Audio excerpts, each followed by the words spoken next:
मेज पर किताब है। मेज पर किताब है। There is a book on the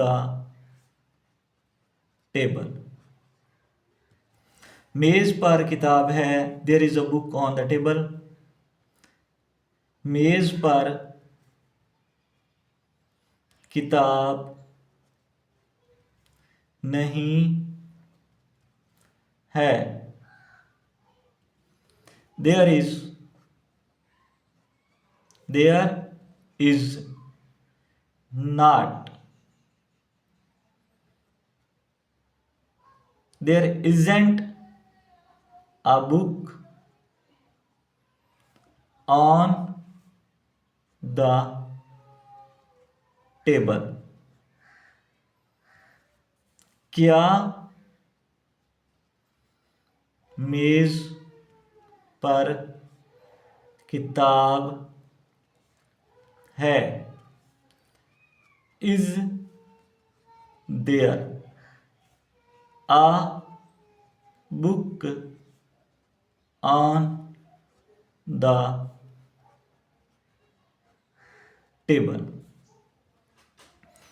इसके बाद ये देखें, मेज पर किताब है, यानी ये मौजूदगी को बताता है कि ये जो चीज़ है, किताब जो है, ये मेज पर मौजूद है।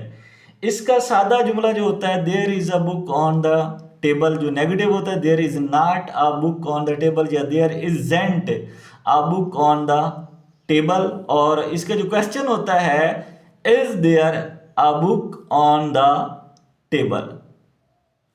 अब जो हम इसी जुमले को, इसी चीज को हम मेज पर किताब है कितने तरीकों से कह सकते हैं जो दुरुस्त होता है, वो देखना है आपने। हम कह सकते हैं कि अ book is on the table. पहला तरीका है अ book is on the table. दूसरा तरीका है इसी बात को करने का, The table has a book on it. The table has a book on it. तीसरा इसी बात को हम, तीसरा भी यही बात सेम ऐसे ही कर सकते हैं, there is a book on the table, जो कि हमने कर दी हुई है पहले ही।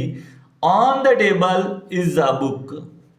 On the table is a book.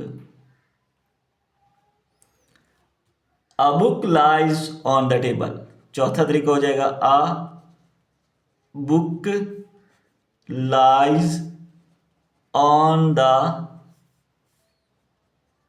Table. यानी हमने एक ही बात की कि जो मेज पर किताब है, एक किताब है जो मेज पर पड़ी है, उसी को हमने बताने के लिए ये मुख्तलिफ जो जुमले हैं वो बोले हैं। सादा के लिए जो है वो मुख्तलिफ। अब इसी का क्वेश्चन और इसी का जो है नेगेटिव बना लें। अब होता ये है कि जो हमारी किताब में किसी नोटबुक या एक हेल्पिंग बुक होती है, उसमें किसी ने ट्रांसलेशन कर दिया, मेज पर किताब है, there is a book on the table, तो बच्चा बस इसी को रट लेता है और इसके आगे पीछे वो कभी नहीं सोचता कि इसको हम किसी और तरीके से भी तो बोल सकते हैं। अब जब इंफॉर्मेशन तक हमारी इतनी अप्रोच हो चुकी है, भरमार हो चुकी है इंफॉर्मेशन की, तो आज के दौर में भी अगर ऐसी बातों से दूर रहा जाए तो मेरा नहीं ख्याल कि कोई ये दानिशमंदी या अक्लमंदी की बात होती है। There is a book on the table, आप इसी बात को ऐसे भी कर सकते हैं, a book is on the table, the table has a book on it, on the table is a book lies on the table. अब उर्दू से इंग्लिश जब ट्रांसलेट करते हैं तो बेशक का मेज पर किताब है, आप ये सब से, क्योंकि अच्छा इसकी स्ट्रक्चर भी देखें, जो मैंने पहले इट का इस्तेमाल बताया है, इसमें भी अब ये जो है there is a book on the table, ये जो जुमला है इसमें भी ये जो सब्जेक्ट है वो देयर इस्तेमाल हुआ, और ये वही डमी, यानी कि डमी सब्जेक्ट है। क्या है? डमी सब्जेक्ट है, यानी यहाँ भी इसका कोई मतलब नहीं होता, ये सिर्फ मौजूदगी या एग्जिस्टेंस को बताता है। मौजूदगी या एग्जिस्टेंस किसी चीज़ की एग्जिस्टेंस को बताता है कि कोई चीज़ कहाँ पर है। तो इन सब जो बातों में अगर आप देखें कि जुमला तो एक ही है, मेज़ पर किताब है, इसको कितने 5 तरीकों से आप सीखें कि 4-5 तरीकों से कैसे इसको बयान किया जा सकता है। फिर उसी जुमले का जो भी आप सेंटेंस सीखते होते हैं, हमेशा याद रखें उसका नेगेटिव भी सीखना और उसका क्वेश्चन भी सीखना है। ये नहीं कि अगर वो नेगेटिव है तो फिर उसका सादा जो होता है अफर्मेटिव सीखना है और क्वेश्चन सीखना है। तो मेज पर किताब है, there is a book on the table. There यहाँ पे डमी सब्जेक्ट है, डमी सब्जेक्ट या डमी प्रोनाउन। डमी सब्जेक्ट है जो डमी प्रोनाउन डमी सब्जेक्ट के तौर पर इस्तेमाल हुआ है। इज यहाँ पे वही एक लिंकिंग वर्ब है, स्टेटिव वर्ब है, और ये मेन वर्ब है, लिंकिंग वर्ब है लेकिन मेन वर्ब के तौर पर इस्तेमाल हुआ है, कहीं हेल्पिंग वर्ब इस्तेमाल नहीं हुआ। तो इसके लिए आप मुख्तलिफ तरीकों से जुमले याद करें। अ book is on the table has a book on it, on the table is a book lies on the table, a book lies on the table. अब जब इस तरीके से आप लोग अपने दिमाग में कंस्ट्रक्शन कर लेते हैं जुमलों की, तो फिर आपको वो लिखते हुए, बोलते हुए, उस सिचुएशन को बयान करते हुए आसानी होती है। अगर आपके पास एक ही जुमला होता है तो वो उसका शुरू वाला लफ्ज़ नहीं दिमाग में आता और वो जुमला जो है वो वहीं पे आपका फंस जाता है, आपको पता ही नहीं चलता कि अब आपने उसके साथ क्या करना है। जुमला यानी स्टक कर जाता है माइंड में, आप कुछ बोलना चाहते हैं लेकिन वो जो इब्तदा होती है वही दिमाग में नहीं आ रही होती। और वैसे भी मेज़ पर किताब है, आपके ज़हन में ये पहले टेबल आता है तो या बुक आता है, तो आप कहते हैं कि इनमें से किसी को ट्रांसलेट करके हम कर लें, और आप देर उस वक्त दिमाग में नहीं आ रहा होता। तो a book is on the table, the table has a book on it, आप the table has a book on it, या a book is on the table, on the table is a book lies on the table. ये सब जो है दुरुस्त हैं, इनमें से कोई भी आप ट्रांसलेशन में लिख दें आपके नंबर नहीं कटते।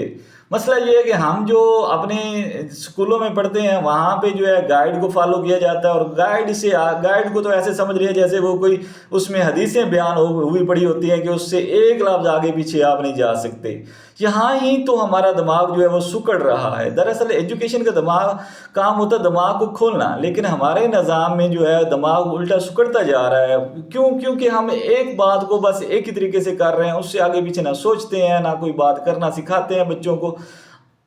ऐसे लगता है जैसे और कुछ है ही नहीं, बस यही मेज पर एक किताब है, there is a book on the table, there is a book on the table, बस इसी को बच्चे ने रट्टा मार रखा होता है। जितनी जिंदगी उसकी गुजर जाए बस इसी में वो स्टक रहता है, इससे आगे पीछे उसने कभी वो जुमला उसी को दूसरे तरीके से बोलते हुए उसका एतमाद ही नहीं बहाल होता कि जो मैं बोल रहा हूँ या लिख रहा हूँ क्या वो भी दुरुस्त है या नहीं है। इस तरह के और भी जुमले सीखने के लिए मेरे YouTube चैनल को आप लोग सब्सक्राइब भी कर लें और बेल आइकन भी दबा लें, ताकि जब भी नोटिफिकेशन आए तो आपके पास पहुंचे और आपको पता चल जाए।